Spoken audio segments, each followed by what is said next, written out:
Greetings, Taurus and Taurus rising. This is your Western forecast for 2025.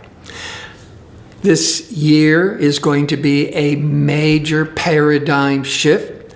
I got into the details of it in a previous video entitled 2025, A Paradigm Shift, because every single planet in 2025 is going to change signs. Now, all the personal planets change signs every month or so. That's Sun, Moon, Mercury, Venus, Mars. Jupiter changes signs every year. But the big thing is Pluto, Neptune, Uranus, the outer planets, and let's bring in Saturn, grounded, responsible Saturn. They're all changing signs. This is very rare. So here is an unusual planetary shift of energies that we haven't seen, and I don't know the last time it's been this good, maybe a couple of 100 years. Because Pluto is changing signs into Aquarius, which already did at the end of 2024, just only about every 250 years. Neptune is a 166-year cycle. Uranus is an 84-year cycle. To have all those long-term cycles all beginning new change is rare. So I encourage you to watch that video because it's mainly for mundane events, society, political, government, and it is because Pluto is in Aquarius. I know that we are all going to be okay. All the divisiveness around the world is slowly going to be coming more together because Pluto is about transformation. Now, when it was in Capricorn from 2008 to the end of 2024, Capricorn is elitist. Capricorn needs control, needs to be in charge. And that was part of triggering the divisiveness, among many other factors. But Aquarius, now Pluto's in Aquarius for the next 20 years. The big thing about Aquarius is it's a humanitarian. It is community. And so there's a big shift of consciousness, just been trying to get together last year, but it's coming more together this year to start bringing more of humanity in society together. Now, let me zoom in on your individual issues for 2025, and then I'll zoom out with the big picture, not just for the world at large when I did with that other video, but for your sign or your rising sign. All right, Mars is retrograde in January. Now, it went retrograde December the 6th, 2024. It's going to remain retrograde in Cancer until February 2023, but then move forwards, releasing a lot of pent-up frustrations, but remaining in Cancer until April the 17th. So the first 3.5 months, assertive, ambitious Mars is transiting your third house. The third house is the house of communications and writing and learning and selling. Now, the first nearly 2 months that the Mars is retrograde, which only occurs every 2 years, there could be more delays. It takes more effort. There may be more anger. There's certainly going to be a lot of anxiety with the new year for the first couple of months with Mars in retrograde. But here's the good news. Saturn is in Pisces. Now it's going to move into Aries at the end of May. Saturn went into Pisces in March of 2023. Now, Saturn is about focus and discipline, responsibilities, accountability. Saturn is in Pisces for the first nearly 5 months of 20, and it's the end of its cycle anyhow, so it's bringing closure, wrapping things up. But for nearly the first 5 months, Saturn is in Pisces, a water sign. And Mars, the first 3.5 months, is in Cancer, a water sign. So everything that Mars is trying to aggressively accomplish, it's very goal-oriented. The Saturn is going to keep it in check and focus and channel the energy more constructively. That's going to also really help when it's retrograde, because Mars in retrograde can be really frustrating, triggering anger, depression in the worst case scenario. But Saturn is supporting or trining the Mars for those first 3.5 months. So all things third house will start to be, you're going to start achieving your desires of the third house. That could be learning, selling, marketing, setting up online business, publications with that third house. Now, before I zoom out with the Neptune, Saturn, Uranus, and even Pluto for the bigger picture of your life for the next at least decade to 20 years. If you enjoy these kinds of videos and would like to see more of them, click like and subscribe. And don't forget to click on the notification bell so you can receive the latest postings.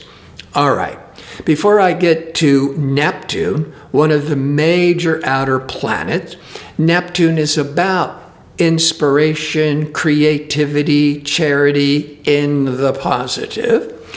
But in March, Venus, January, February, March, Mars, January and February are focused on third house matters. And it continues to April the 17th. But come March the 1st, Venus, the ruling planet for Taurus, so you're going to really feel this very personally. Venus is the planet of diplomacy, love, relationships, creativity. Venus is going to go retrograde March the 1st till April the 11th. And Venus retrogrades every 1.5 years. It is a time of testing relationships. The weak ones will show its cracks, and if both parties do not want to separate, you better start working on it. But the strong ones, there might be some work separations, or a person is working all the time and you're just realizing how you miss your partner from the separations, and that would be the positive. But the Venus is going to retrograde in your 12th house. So that's the last house. So there's going to be a lot of transitions, uncertainty with that Venus in the 12th house. It can be very favorable for pulling away with creative projects. Now let's get to zoom back out. Neptune is moving into Aries, into your 12th house, April the 1st. Now, it's going to be there through 2039, but it's only going to be initially in Aries till October the 22nd, and then retrograding back into Pisces, and then not until February 2026, it moves back into Aries and then remains there. Now, the Neptune in the 12th house, in fact, Neptune is the natural ruler of the 12th house because the 12th sign of the zodiac is Pisces, and Neptune is the ruling planet for Pisces. But just by itself, once every 166 years, that Neptune is transiting your 12th house, there could be a lot of anxiety, uncertainty, confusion, but there's a lot of positive support. The more anxious side of it, insecure side of it, may be kicking up this first half of the year because there's all these planets changing signs and there's all this this instability going on. But Pluto in Aquarius, an air sign, is going to be in harmony with Neptune in Aries, a fire sign, and by July, liberating progressive Uranus leaves Taurus, remember that for those previous 7 years, and goes into Gemini in July. And Gemini is an air sign. So you have these two outer planets, Pluto and Uranus, in air signs. Air is all this intellectual, mental stimulation. And it's all supporting Neptune in Aries, a fire sign. But better yet, Saturn, I was telling you, Saturn has been in Pisces for the first 5 months. But on May the 24th, 2025, Saturn moves into Aries, first time in nearly 30 years. And it's going to be there till September the 1st, which it then retrogrades back into Pisces to tie up all loose ends, make sure you learn your lessons of Saturn in Pisces. And then it goes back into Aries in February 2026, joining Neptune, which is also moving in February, back into Aries. And that is very important, but more on that in a minute. Neptune is the vision, the dream, empathy, charity, creativity. Now, if it didn't have any support and it was moving in the 12th house of transition, you might get really confused and lost. But Pluto, Uranus, Saturn are all positively supporting Neptune. Now, Saturn, when it goes into Aries, it's going into the 12th house, your shadow sector, but it's joining Neptune. Neptune is the vision. Saturn can help manifest the vision coming from the 12th house. So I'm thinking two things in general that's being at least set up for the next couple of years until, as you know, waiting for Saturn till 2028, remaining in Aries. So there's two big themes. The 12th house could be pulling away to study, to research, to develop projects that you're envisioning with the Neptune but instead of this whole developing and waiting game, which could still be very hopeful and inspiring, on a more immediate level, the positive of manifesting your dreams and vision, that Saturn Neptune with the 12th house, you could be developing a nonprofit company. You could be getting more into charity. You could be learning and getting more involved with spiritual practices. There could be a lot of healing, or even getting more involved. Maybe this is the studying, or maybe this is finally acting upon the health fields, the medical fields of the 12th house. Now, Jupiter is that planet of expansiveness and optimism. It changes signs every year. The first 5 months till the beginning of June, it's in Gemini, transiting your second house of income. So Taurus is very security-oriented, loves money, loves security, don't we all? But especially for Taurus. And having prosperous, expansive Jupiter in Gemini in your second house of income, that's going to bring you many opportunities to increase your income and protect you financially with all these transitions. But June the 9th, 2025, Jupiter moves into Cancer for 1 year till June the 30th, 2026. Jupiter going into Gemini is moving into moving into Cancer, going into Cancer. Well, Mars, remember, the first 3.5 months was transiting Cancer, trying to achieve these goals with the third house matters. Now, expansive, lucky, prosperous Jupiter is moving into Cancer in June for 1 year. So whatever these goals you were trying to achieve and set up, that the Saturn, remember, was helping you focus it and manage it, you're going to start seeing more positive results with third house matters. That could be selling, making money from sales. That's the third house of getting a degree, learning. Third house, marketing, online business.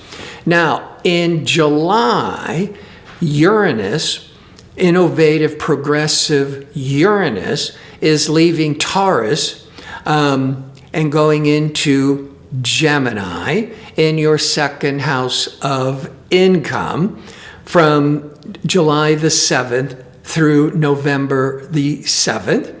Then it retrogrades back into Taurus, and then in 2026, it moves back into Gemini and remains there till 2033. When Uranus moves through your second house of income, and Uranus is going to be favorably supported by Neptune, Saturn, and Pluto, there's going to be more positive results. Uranus could be technology, thinking out of the box, new innovation with making money.